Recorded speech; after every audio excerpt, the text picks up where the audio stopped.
Hi guys, welcome back. So as you voted yesterday, today we are swatching the Sally Hansen Insta-Dri Prismatic Shine Polishes. This Insta-Dri line, I believe, claims to have a 60-second dry time. I think I saw that on the display that I noticed in the store today or yesterday. I've spotted these at Target. I think also at Walmart. I purchased the full collection in store at Walgreens. There are 8 polishes in this collection. And we have a lot of shiny, glowy things. So we're going to go ahead and get into this Swatcheroo. When you see something labeled as a Swatcheroo, it means we're going to do a quick swatch through it. We really probably won't take a long time to dissect the ins and outs of this collection, and I'll just let you be on your way. Hi Valerie, hope you're having a good day today. So I do have to say, one of the things that I think you should know right off the bat about this collection, it is very sheer, and I learned this quickly after starting to swatch it. All of the polishes, almost without exception, would probably be better as top coats, toppers. Hi, Lisa. Hi, Michelle. Hi, Courtney. Hey, Marlene. So glad you could make it today. We missed you yesterday. So, yeah, I have to say, let me get this out of the way so I can start swatching. I have to say, I was just a little bit bummed about that because these polishes are all supposed to be kind of shifty, shimmery. And when a brand makes a really sheer kind of shade like this, it means that they didn't really add enough pigment in it to let them be standalone polishes. They have to kind of be toppers over something dark for you to really see, like get a good look at that shift. I did take pictures of all of these as toppers, but as I went along swatching through them, I was becoming more and more disappointed, you guys. I have to admit, I feel bad when I don't love a collection, but it's just what happens. You know, if it's not fantastic, I can't tell you it was fantastic. Hey, Nemexitly. Hi. So good to see you. Hi, Juniper. Hi, Rhonda, Jojo, Shay, Suzanne. Hi, Julie. Hi. Hey. Look, Isabel's here. Okay, so I'm going to get to swatching. It's not to say that these aren't beautiful polishes. All had a nice formula with the exception of two. I really didn't like the formulas at all, actually. We're going to start with this beautiful polish, which looks like it's going to be like a lovely indie duochrome, but unfortunately, there's just not enough pigment dumped into here. And I can tell you this is what is happening with these polishes because as a maker, I know what it takes to actually be able to get the shifty pigment to show. So unfortunately, this Celeste Teal in the bottle looks like it's going to be beautifully shifting from teal to blue to purple. If you wear it as a topper, you're going to have so much better results with that specific look for this polish. As a standalone polish, thank you, sweetie. Those images up there are 3 coats. I wasn't really able to get the purple to show very well, unfortunately. But, yeah, wear this as a topper because it just needs it. It just needs it. It's too sheer. What happens is the little particles of the shimmer don't stack on each other because they're not dense enough. So you're not getting a bam, shifty image. Next up we have Conjure Copper, and this is one of my favorites because the shimmer that they use in there, which you can see on the macro, is actually one of the better shifty shimmers, and it has a little bit more of a fleck appearance. Even still though, if you look there at that middle image, that's 3 coats, and you can still see my visible nail line. I just recommend if you love any of these shades, wear them as a topper. That's my recommendation. So there's the first 2. Let me show you the next image. I was really looking forward to this collection. I never go into a collection thinking, oh, I hope I hate this because for some reason I randomly want to say bad things about this collection. No, I'm just reporting my experience with it. This next one, Cosmic Blue, was the first one that I swatched, and you guys, this is what set me off on my journey of sadness through this collection. It has a really nice twinkly glow, which just doesn't show up well in a clear shade. And because, unfortunately, due to my nails being very yellowed.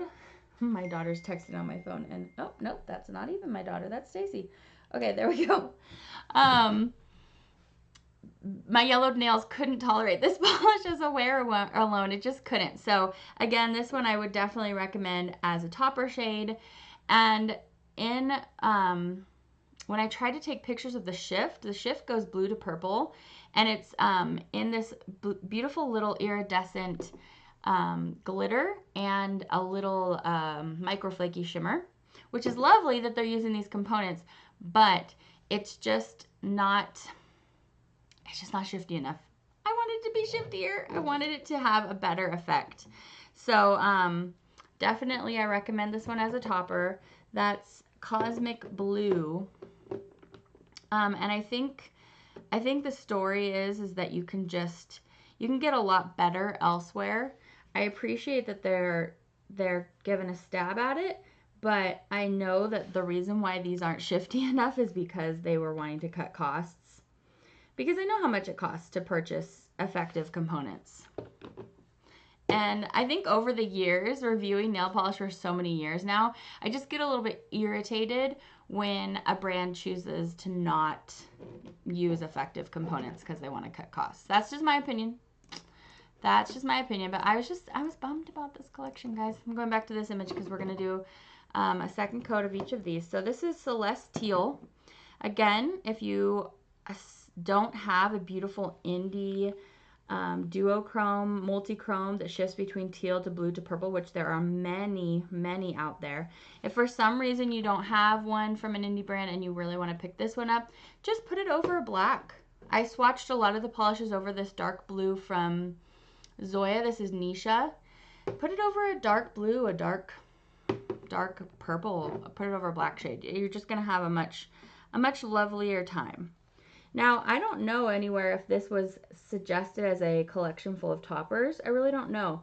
And honestly, guys, I like Sally Hansen's Insta-Dri line. I was saying just in another video the other day that this is my favorite of their lines because I feel like they do the most fun things. I just, it fell short for me. We'll just leave it at that. It fell short.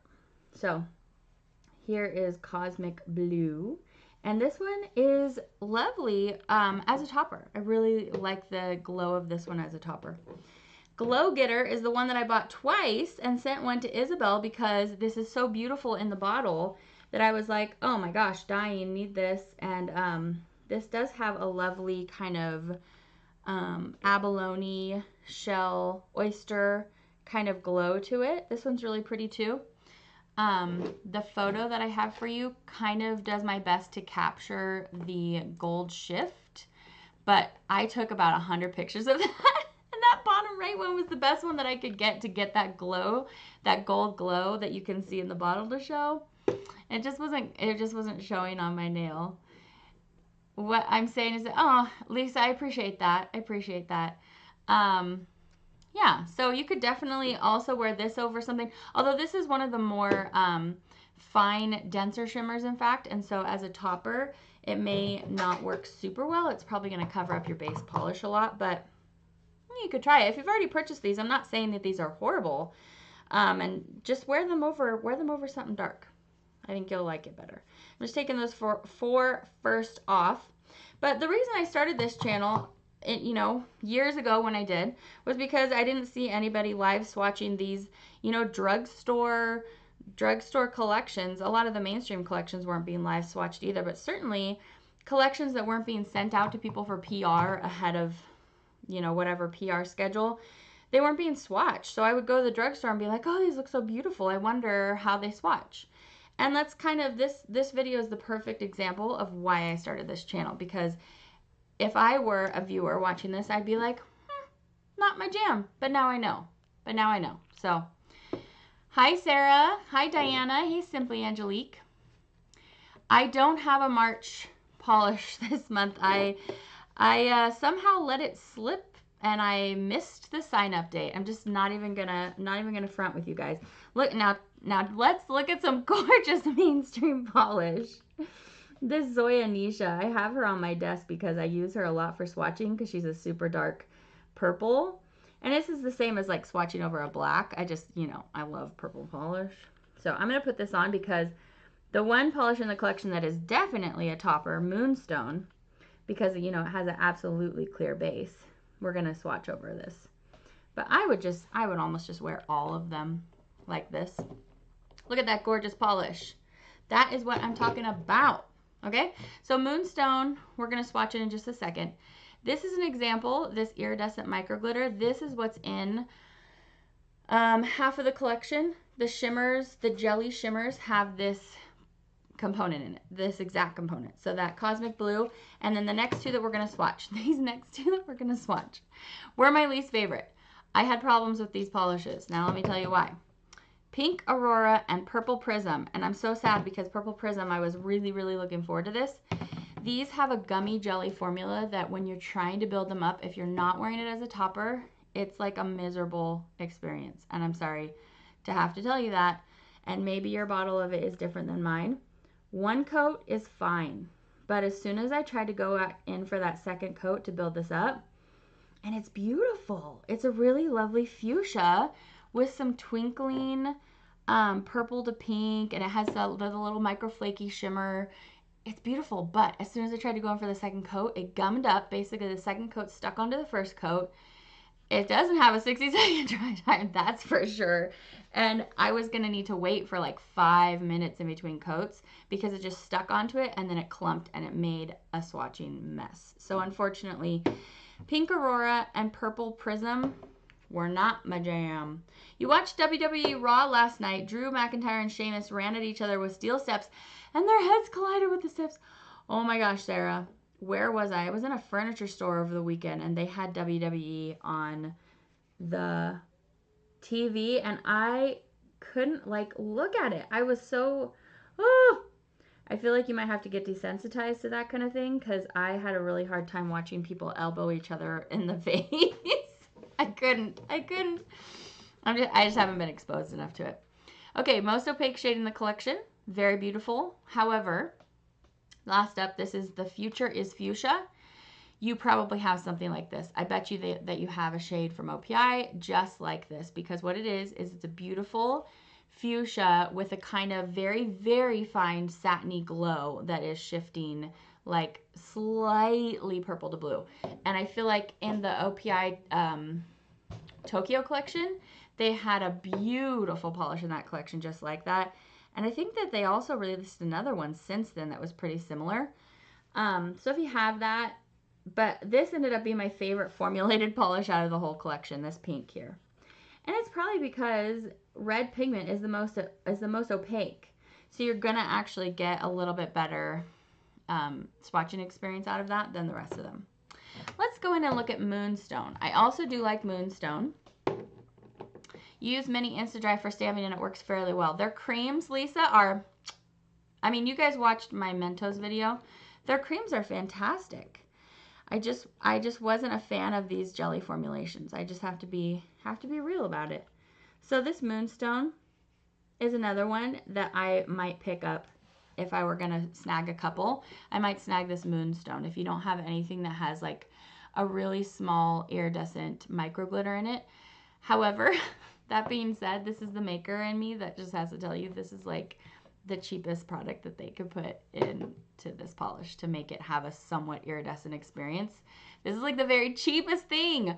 I'm so sorry to have to tell you that, but it's just the realness of the situation. All in all, this collection was disappointing for me. Oh man, the one nice thing that I can say is they're not trying to charge like $10 per polish. That is nice. But I don't even think Sinful Colors would do something like this, and they only charge $2 for their polishes. I'm not going to try to go for 3 coats on these two because they're going to be problematic, but if you've already got this collection, wear Pink Aurora and Purple Prism as a topper. You will love it because they have these little tiny micro flakies in there. They have these iridescent glitters, and it's just so beautiful as a topper. But to try to get them to where I wanted as standalones wasn't working for me. You have a very sizable Zoya collection, says Sierra. But yeah, So this is the last polish in the collection, the Foreseeable Fuchsia. And look at, isn't that beautiful? It's really nice. They did a great job with this one. And I can see what they were trying to do with these two. It just didn't work for me. I just would have appreciated a better component, and the base was just a little bit gummy. And that might have just been because of the quantity of glitter that they put in there. I'm not really sure. But if I were going to pick two that I would get out of the collection, I would probably get Moonstone and maybe even this Glow Getter that I bought two of. Just, oh, I didn't change the picture. I apologize. Let me change the picture. But that Glow Getter is the one that's there. And just because it has a really soft, ethereal look, so I thought it was pretty cute. Sorry. Here's Moonstone and the pink one. Just, okay, just give me 1 second, sweetie. Here's Moonstone and the pink one, and then let me switch. So as you can see, Moonstone would give you a really beautiful look over any dark shade. You could probably put it over light shades too. You just wouldn't really see that glitter that much. And there is the Foreseeable Fuchsia and the Purple Prism. And that is my Swatcheroo. So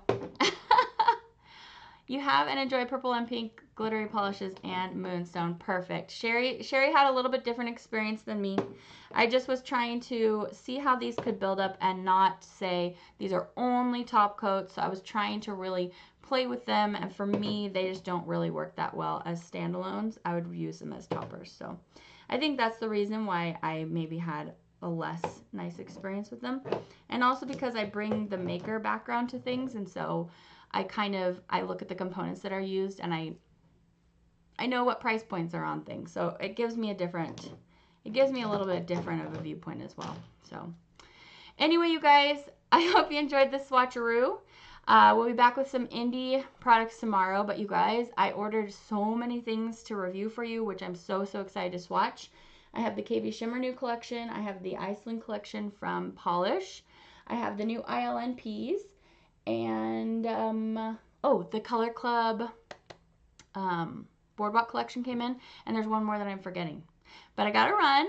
I hope that you found this video helpful. Yeah, short and sweet. And that's why I was trying to keep it. Just a quick little video. So, have a great rest of your evening. Thanks for stopping by for this video, guys. And I will catch you tomorrow. Bye.